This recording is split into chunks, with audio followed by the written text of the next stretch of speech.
Yeah, thank you very much. Yeah, my name is Dr. Byram Brindle. I'm a viral immunologist at a university in Canada.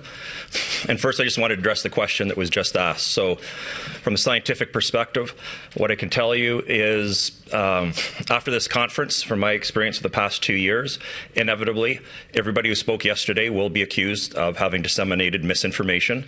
I wanted to point out that what I saw yesterday was an awful lot of primary data presented. And when people are accusing us of disseminating misinformation, they never address the primary data that we have presented, nor do they provide primary data to demonstrate that what we have said is incorrect. So in terms of the future, when it comes to science, misinformation is something that we have to be very concerned about. And this, we need the press to help scientists around the world and physicians around the world in this area, because if you aren't aware, there's talks in pretty much every country around the world about the potential to criminalize misinformation, fine scientists and physicians, fire scientists and physicians if they provide misinformation. This has to be of concern to the media, because you have to start asking yourselves, if that's the case, who are going to be the arbiters of truth if it's not going to be scientists who provide primary data? So that's a key thing you have to watch out for. The other thing is if you are not aware, the mRNA vaccines that were rolled out over the past couple of years, that's just the tip of the iceberg. The same companies are developing mRNA vaccines for other diseases, and you might not be aware there is an enormous number of mRNA vaccines being developed for veterinary use. And that in of itself is also a potential concern to human health.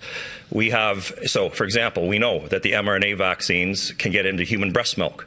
And therefore we have infants who are consuming undefined doses of these mRNA vaccines. These were never approved for that route of administration, nor to be administered to infants. And yet we now know that is happening. And if it could get into human breast milk, who's to say that they couldn't get into the milk, meat, and eggs that we consume?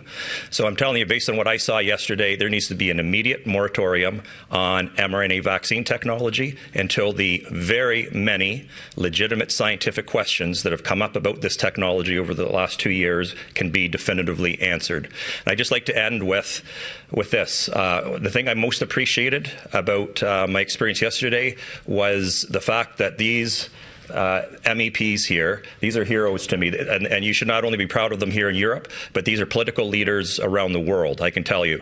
So the country that I come from does not allow open discussion about the science underpinning COVID-19. But what was allowed yesterday was uncensored, open, and honest discussion of the hard, objective data underpinning COVID-19 policies. And I would like to thank these MEPs for allowing us to do that.